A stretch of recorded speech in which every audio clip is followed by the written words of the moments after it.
फिर भी यहाँ पे जो नगर अध्यक्ष रहेगा वो आदिवासी समाज से रहेगा। ये कानून कहता है। हमारे पूर्व जो कानूनविद हैं उन्होंने जीत के भी आया था, लेकिन वो कानून को दब गया। हमारे जनप्रतिनिधि बोलते नहीं।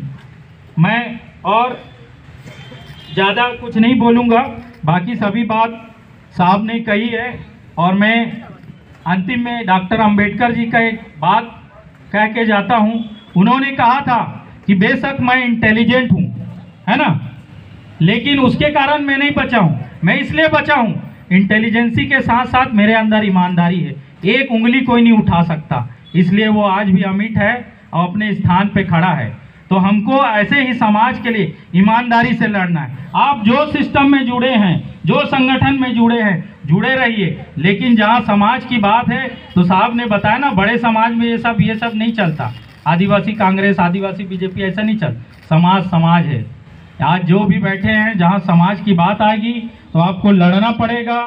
इसी तरम तक के साथ मैं पुनः जितने भी हमारे टीम बने हैं उनको पुनः बधाई देता हूं। और आदिवासी समाज के जो कानूनी अधिकार हैं, मौलिक अधिकार हैं, उसके लिए लड़ते रहेंगे। हमको बहुत दुख हुआ जब भैया ने मुतवंडी केस का बात उठाया। आपको बता देते हैं, 1.5 घंटे सीएम के पास बैठे थे और उनको कन्विंस किए, बताएं तो वो ऐसा बोलता है उधर होता है क्या ऐसा। मतलब आईएएस आईपीएस के बीच में ऐसा घिरा होता है सीएम कि बहुत बेसिक जानकारी जाता नहीं है उनके पास। तो उन्होंने पूरा 34 पॉइंट का हमको डायरी बना के मंगा है। बहुत सारे चीज़ों को हम वहाँ लेके गए हैं। आपको और बता देते हैं, नगरी जो है ना धमतरी, वहाँ गरियाबंद से लगा हुआ है। वहाँ सीता नदी अभ्यारण्य है। 1986 में वो कोर सेक्टर घोषित हो गया है। कोर सेक्टर मतलब उस जंगल से वो 34 गांव एक पत्ता भी नहीं तोड़ सकता, क्योंकि वो बाघ के लिए संरक्षित है और वो ब्रिटिश से पहले के बसा हुआ गांव है। आज उनको एक पत्ता तोड़ने नहीं दिया जाता, कैसे जिंदा होंगे सोचो। वो लड़ रहे हैं 34 गांव। अब बाद में सर्वेक्षण में जो फॉरेस्ट डिपार्टमेंट खुद बोला ये सीता नदी बाघ अभ्यारण्य है, एक भी बाघ नहीं है, और उनको निकालने की तैयारी हो गई है 34 गाँव को वहाँ से हटाने। तो बहुत सारी गंभीर समस्याएं हैं।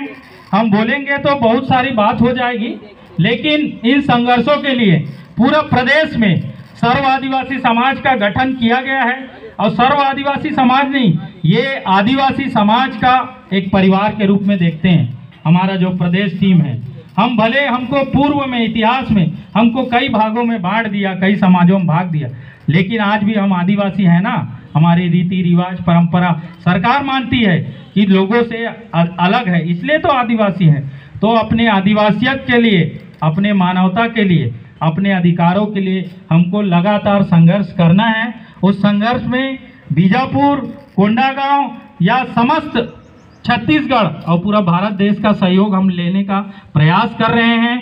हसदेव वाला मामला को अभी बीच में राजस्थान के आदिवासी समाज से जीते हुए विधायकों ने राजस्थान के विधानसभा में बात उठाई कि हम हसदेव को काट के राजस्थान में बिजली पैदा ले रहे हैं, तो नहीं चाहिए हमको, हम सोलर लाइट से जलाएंगे, लेकिन उनका जंगल कटने नहीं देंगे। ये बात वहाँ उठी, तो हमारे विधायक क्यों नहीं उठा सकते उस बात को। मैं यहीं पे अपना बात को खत्म करता हूं। हम कोशिश करें समाज की जो भी बातें हैं, जिस भी संस्था में रहें, प्रमुखता से उठाएं, क्योंकि जब तक हम आवाज नहीं उठाएंगे हमारी बात वहां तक नहीं पहुंचती। धन्यवाद।